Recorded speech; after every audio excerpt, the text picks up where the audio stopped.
I found out my husband's been secretly tracking my location for our entire marriage. I know where you are right now. He texted just as I parked outside a therapist's office he didn't know I was seeing 10 years. That's how long I've been married to a man who's been monitoring my every move without my knowledge or consent. A decade of thinking I had privacy when I actually had none. It started with a simple question last week. I was meeting an old college friend for lunch. Someone my husband Michael had never met. As I was leaving, he casually asked, "Are you meeting Sarah at that Italian place on 5th Street or the Clespidation next door?" I stopped cold. I had never told him where we were meeting. When I asked how he knew, he fumbled with some excuse about me mentioning it, but I knew I hadn't. That night, I checked my phone and found nothing suspicious. No tracking apps, no unusual permissions. The next day, I decided to test a theory. I told Michael I was going grocery shopping, but instead sat in a coffee shop 3 miles in the opposite direction. 20 minutes later, he texted asking if the coffee was good and if I could bring him back a muffin. My hand shook so badly I spilled my drink. This wasn't coincidence. I called my brother who works in cybersecurity. He suggested I check my car. Either enough, hidden under my seat was a small tracking device, professionally installed and connected to my car's power system.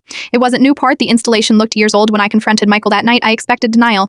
Instead, he looked relieved. Finally, he sighed. "Do you know how exhausting it's been keeping track of you all these years without you knowing?" My blood ran cold as he explained almost proudly his elaborate system. The tracker in my car was just the beginning. There was spyware on my phone he reinstalled every time I operated, a secondary Apple account linked to mine that forwarded my location, even a hidden camera in our bedroom that I still haven't found. "But why?" I whispered, feeling violated in ways I couldn't articulate. "Because I love you," he said, like it was the most obvious thing in the world. "I need to know you are safe. I need to know you are not lying to me." When I asked if he ever caught me in a lie, he admitted he hadn't. "But that's because you knew I'd find out," he reasoned, missing the point entirely, the most chilling part. He seemed genuinely confused by my horror. In his mind, this was an act of love, protecting me, keeping me safe, ensuring I was where I said I would be. He couldn't understand why I felt violated. "Every husband should know where his wife is," he insisted. "It's my responsibility to protect you." I left that night with just my purse after changing my phone and leaving my car behind. I am staying with my brother while I figure out what to do next. Michael has called 47 times in 3 days, alternating between rage that I am overacting and wounded confusion that I don't appreciate his care. Yesterday, I filed for divorce and a restraining order. Today, I am seeing a therapist to help process the fact that my entire marriage, every coffee with friends, every work trip, every moment I thought I was alone